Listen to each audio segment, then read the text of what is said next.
let me start by introducing myself. For those of you who don't know me, my name is Angela Hofnagels. I'm the Director of Programs and High Risk Waste at the Department of Energy, Environment and Climate Action. And this briefing session this morning is a bit of an update on our work to implement Victoria's Waste to Energy scheme. Before we get stuck into the details, I just want to acknowledge that we're all standing on country this morning. I'm joining this meeting on Wurundjeri country, and I would want to pay my respects to Wurundjeri elders past and present, and extend that respect to the traditional owners of the country that you find yourself on today. We've got a little bit of a slide pack to run through with you this morning. There's a couple of things that we want to talk to you about. Now, am I sharing the slide pack this morning, team? Let me do that right now. Coming up? Nope, 2 seconds. Technology. There we go. All right. There's two things that we want to talk to you about this morning. One is a little bit of an update on our development of regulations under the Waste to Energy scheme, and the other is the introduction this week of the Environment Legislation Amendment Bill to Parliament. And so there's just a couple of things in there that's probably useful for all of you folks who are interested in Victoria's Waste to Energy arrangements, to just give you a quick update on where we're at. What I will do, for those of you who might not have joined a briefing session on Victoria's Waste to Energy scheme before, I'm just going to start with a really quick background. We're going to have time for questions and answers today, and they'll appear in the chat also as we work through. So I encourage you, if you have questions, to, as we work through the material, to pop them into the chat, and we'll come back to those at the end. I did just want to start with a quick kind of reminder of what we're talking about today, which is Victoria's Waste to Energy. It's part of our circular economy policy, and it's designed to, as all of our circular economy is designed to do, it's designed to support Victoria's transition to a really sustainable and thriving circular economy, where we're prioritising reducing waste to landfill, reducing waste avoidance, increasing waste avoidance and increasing recycling. So we're prioritising that waste hierarchy.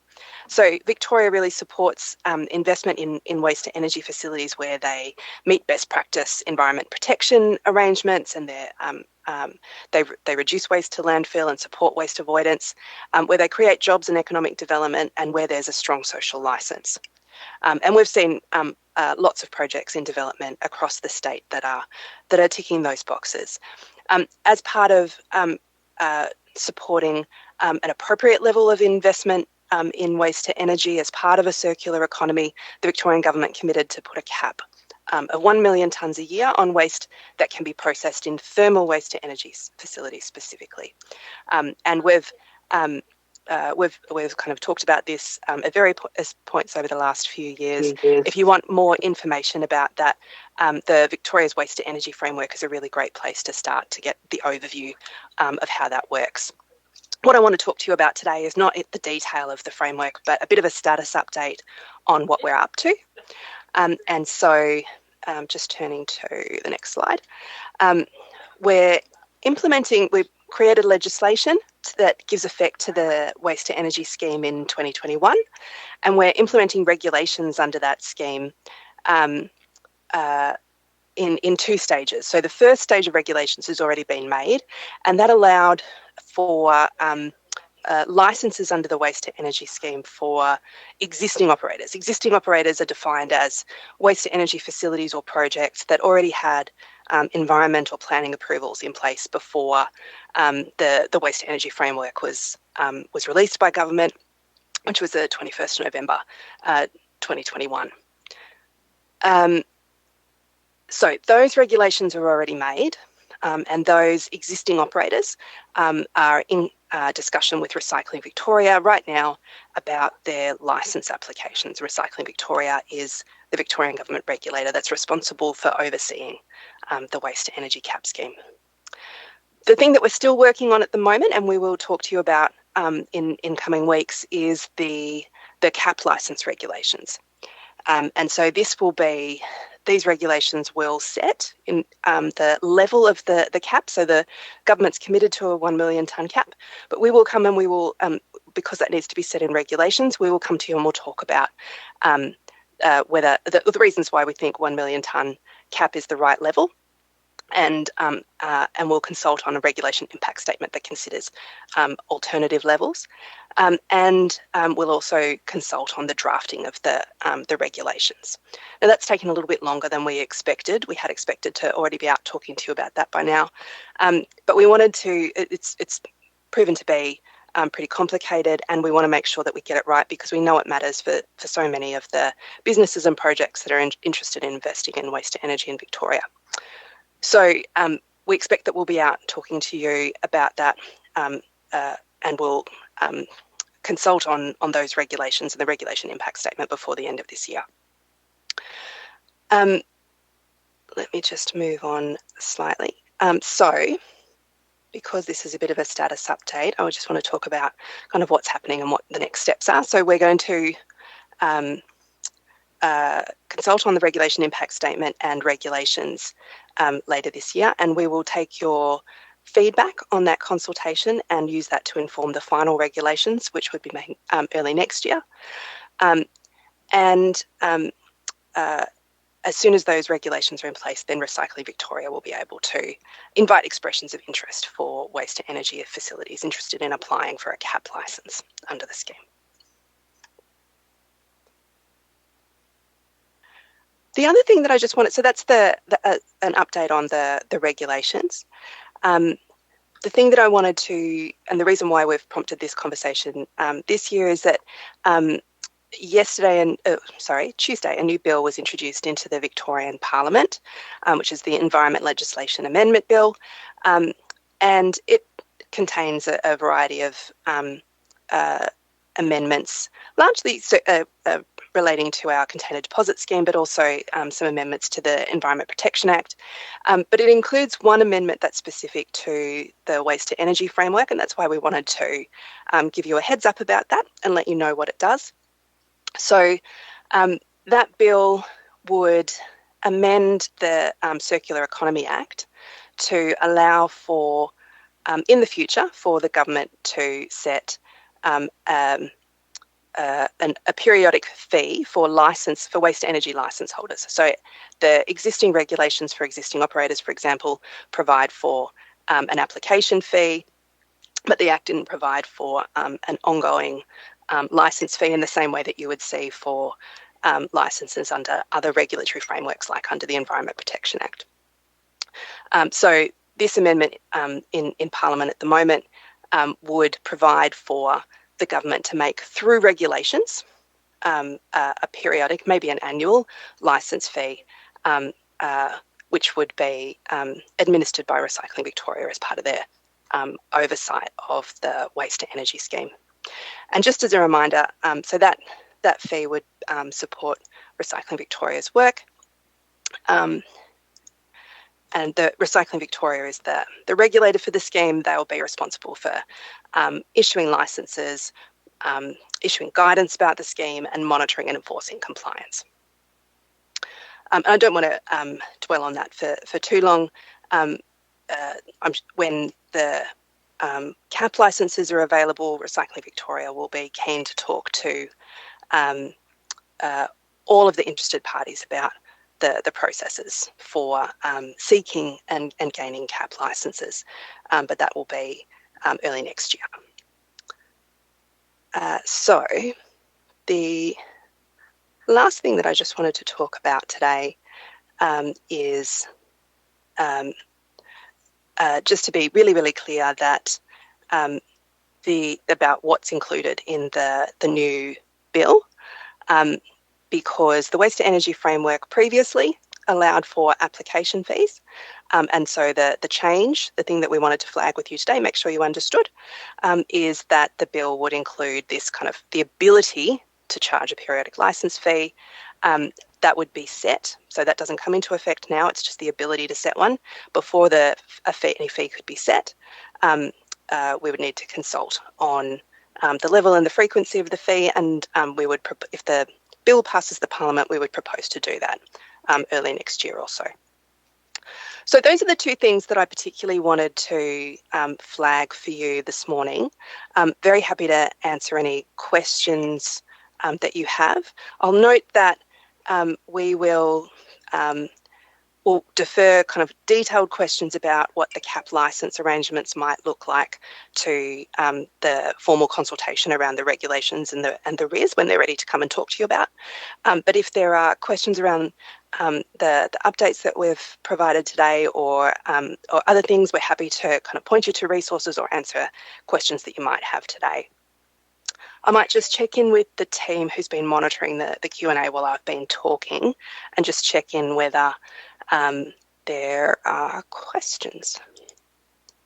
Yeah, thanks, Angela. We do have one in the Q&A there from Edward. So in addition to these new licensing fees to fund RV, is there anything proposed by way of hypothecation of landfill levies to fund RV directly? So it's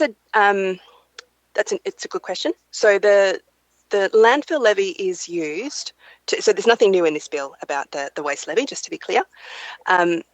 The landfill levies that are collected in Victoria are used to fund the operations of a number of our environment and waste related government agencies, including the Environment Protection Authority and Sustainability Victoria. The surplus of any surplus funds after that go into the Sustainability Fund, which is used to fund a really wide variety of environment-related programs and projects of government, including Victoria's circular economy policy over the last several years and the many investments that government's made in things like increasing investment in recycling facilities across Victoria. Does that answer your question, Edward? I'm not sure if folks have the ability to jump in, but I'm hoping that answers Edward's questions. And I'm happy to answer any other questions if there are any from folks in the chat. Yeah, there's a couple coming through in the chat. So first one, will this new licence fee be tonnage based or on a standard annual fee? So we will need to work through that, and we will consult with you on that. One of the questions will be what's the fair way to set it. So the intention is to make sure that the fees are commensurate with the cost of overseeing the scheme and ensuring that they are fairly applied to projects. We will work on that and come back to you with a proposal about what that looks like, both the level and the way that it's going to be applied. It's a bit early yet to be giving you predictions about what it's going to look like, but we definitely will want to talk to you before the government makes any decisions about it.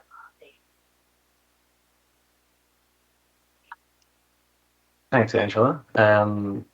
Next one, will waste-to-energy periodic fees be addressed through a separate set of regulations to be developed in 2024? And I understand the answer to that question is yes.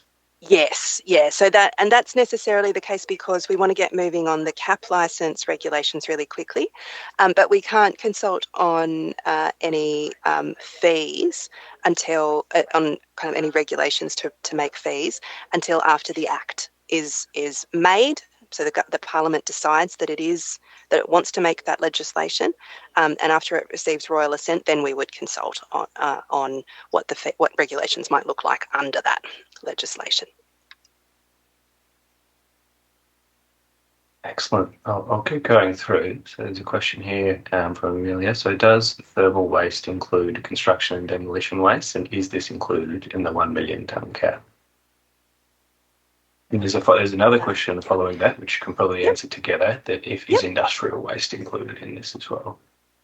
Yeah, so what I will do is recommend that you have a look at the waste to energy, both the waste to energy framework, which explains, and we can provide a link in the chat to team, the waste to energy framework, which explains how the framework works, and also the existing legislation and regulations which define thermal waste and define permitted waste.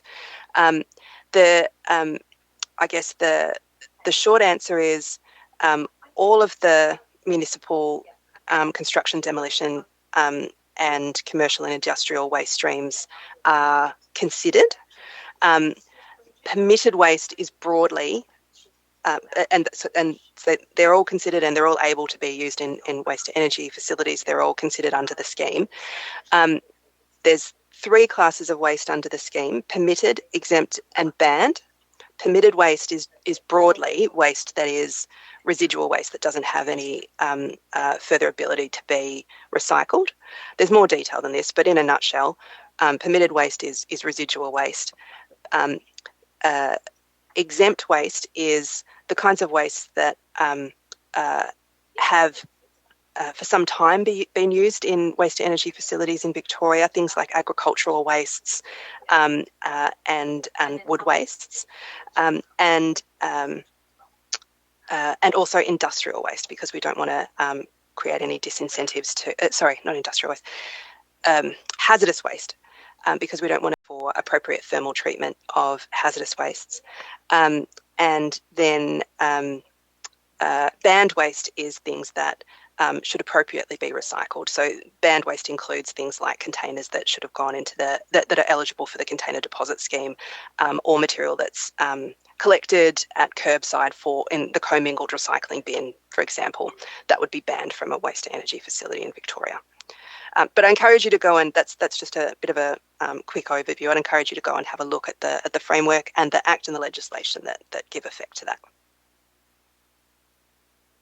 Thank you, Angela. And I think that probably answers the next question down from Garrett there. But if not, please do post again, Garrett, or pop your hand up. So I've got the next one here from Daniel Fife about the quantum of the licensing fee. Mm-hmm. So the quantum of the licensing fees need to be understood by proponents in advance of proposals, as it impacts the pricing to customers and the economic impact. The landfill levy now constitutes more than 50% of gate fees. A few people have liked that question. Yeah, so let me just unpack that a little bit. So we agree that the level of the license fee is really important. It's quite a separate issue to the landfill levy. So just to be really clear, so the landfill levy applies on waste that goes to landfill. It's applied at the gate on a per tonne basis. And it applies to landfills. The landfill levy doesn't apply to waste to energy facilities. Waste to energy facilities will need to pay, as they already do under the existing operator regulations, they need to pay an application fee for their licence. What the bill does is propose that they would also pay an annual licence fee, much like the annual licence fee that's payable on operating licences that the EPA issues to facilities all across the state. And we would expect, well, we haven't got figures in mind to put to you for comment yet. Our expectation is that the kind of periodic licence fee that we would expect to see for waste to energy schemes would be similar to the kinds of licence fees that you would see for licensing schemes in under other legislative regimes like the Environment Protection Act. And I hope that provides kind of a sense of the order of magnitude that we're talking about here. We're certainly not talking about the kind of fee that would the license fee is nothing like the waste levy. The waste levy is a different kind of policy tool that's serving a different purpose. Thank you, Angela. And perhaps just consistent on fees, just another question here that given that this new fee we're talking about today helps cover compliance and enforcement activities by Recycling Victoria, does that mean that a waste-to-energy facility does not require an EPA licence, or will they have to pay double fees or fees to both EPA and Recycle Victoria? Yeah, it's a good question. So waste to energy facilities do have a variety of regulators. They'll be regulated by energy regulators and energy market regulators. They'll be regulated by the planning authorities in the same way as any large-scale infrastructure. So they'll have to comply with land use requirements. They need to have EPA development and operating licenses to cover the environmental potential environmental impacts of waste to energy operations, and also under the new waste to energy scheme, they need to work with Recycling Victoria and the purpose of this framework is separate to the purpose of the purpose of a waste to energy licence under the waste to energy scheme is separate to the purpose of a licence under the Environment Protection Act. The Environment Protection Act is focused on preventing harm to human health and the environment. The waste to energy scheme is focused on ensuring that waste to energy facilities take their appropriate place in the transition to a circular economy. So it's about ensuring the appropriate level of investment in waste to energy facilities and ensuring that waste flows to waste to energy facilities reflect the waste hierarchy and our transition to a circular economy. So it's different purposes, and so that's why there's two different schemes, for waste to energy facilities in Victoria. Thank you, Angela. There's a few questions here that I might bundle together. Sure. They're just about essentially how waste to hydrogen or waste to fuel is captured under the scheme, and similarly how chemical processing of soft plastics, so advanced recycling, and biological processes, so how they fall within the CAPS licensing scheme. Yeah, sure. So chemical recycling or advanced recycling, which is where we take kind of a variety of waste plastics, often grubby, dirty waste plastics, in fact, it's great, and change their chemical composition with thermal treatment to create new oil that can be turned into new plastics.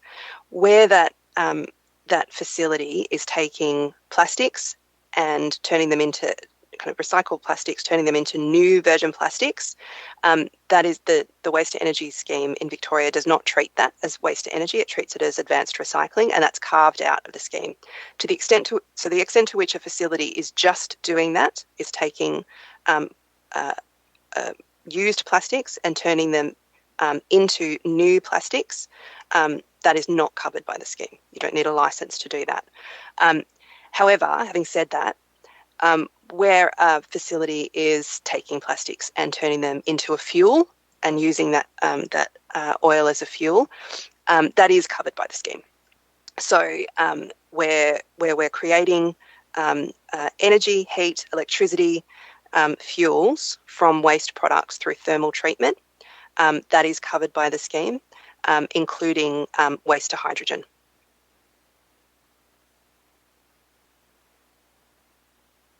Right. Thank you, Angela. There's a few more questions coming through just in regards to the fee. So I'll jump to one here. Will the licence fee be set on the basis of cost recovery only, i.e. to offset an auditable direct cost for RV in undertaking their waste to energy regulatory functions? Yes, that's exactly the intention. That and we have clear guidance on how that kind of fee is intended is to be set, and the intention is absolutely to make sure that we are not charging licensees more than the government's actual costs in overseeing the administration, and ensuring that we're setting the fee at the level of efficient government operations. Right. And I might just bundle a couple of questions together here again, just in terms of the fee and how it relates to and interacts with the landfill levy. For example, one question is an energy from waste or waste to energy fee will likely act as a disincentive to customers. So any such incremental charge should be added to the landfill levy to support the waste hierarchy. I think I need to find that question. Can you say that again, David? Yeah, so sure. So it's from David Jenner. So essentially, a new waste to energy fee would be a disincentive to customers. So it should be reflected in changes to landfill levy to support waste hierarchy or circular economy outcomes. So I think the question is, will there also be changes coming to the landfill levy commensurate with any waste to energy fees? Okay, so just to be clear, what we're talking about here in the bill is not a levy; it's a license fee. Um, so the landfill levy, the waste levy, will continue to apply to landfills, not to waste to energy facilities. I'm not sure, David, that I'm understanding the link that you're drawing between the two, because and I don't know whether, and perhaps we can have a chat offline, or perhaps you can follow up with another comment. But I'm not understanding the link between those two things. One is a license fee that reflects, as we've noted, the recovery of government's costs in overseeing the scheme, and the waste levy, which is quite a separate policy tool that's aimed at diverting waste from landfill and encouraging higher order recovery options, including waste to energy.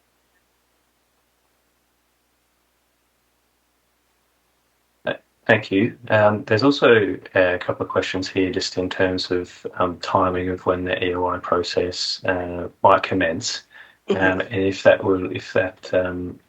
just briefly lost access to the chat. So forgive me if I'm not reading this out verbatim, but whether that can or will or be coordinated with things like local government tenders. To ensure there's a bit of certainty there for applicants, or how that those timings and processes will or won't line up. Okay. Look, I'm really happy for particular projects to reach out to me and let me know of particular time pressures for them. The thing that I would say about our timeline is we are working through it as quickly and efficiently as we can. I recognise that we had hoped to be out already, so we're running a little bit behind schedule, and I recognise that has impacts on project development.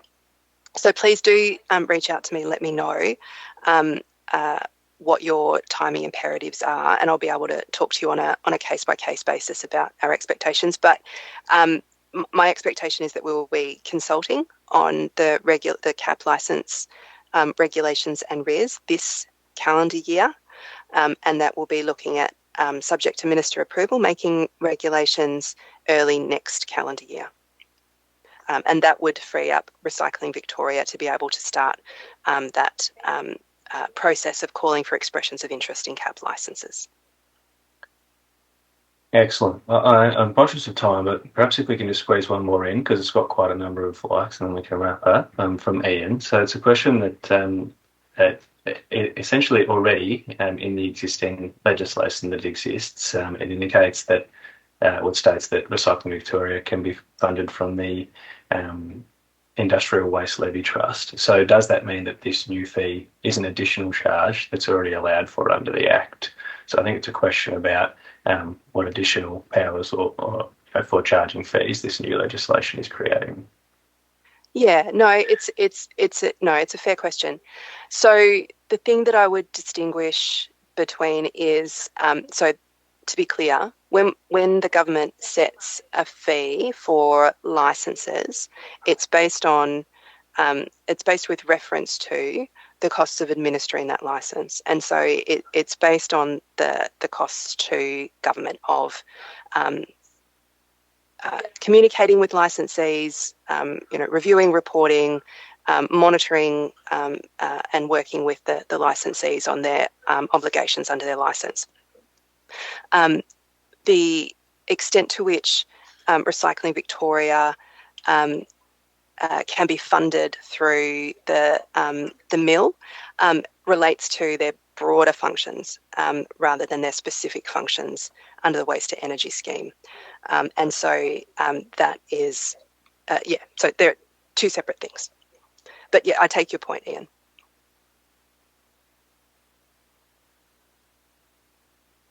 I'm conscious that we've come to the end of our time this morning, and I see that there's quite a few questions. Please feel free to keep dropping questions in. We'll gather them up and make sure that even if we don't come back to you directly, that we make sure that we're addressing your questions in our communications back to you in the coming weeks. And we will certainly have many more opportunities to talk later this year as we consult on the CAP regulations and regulation impact statement. I really appreciate you making the time to meet with us this morning. I hope it's been useful for you. If you have any feedback on that or our comms with you, please let us know too. The right email address to catch us on is this one on the screen. Sorry, I meant to have that up for the whole time that we were talking. But waste to energy at delp.vic.gov.au. Please reach out to us with any additional questions. Thanks again, and I'll look forward to talking to you again soon.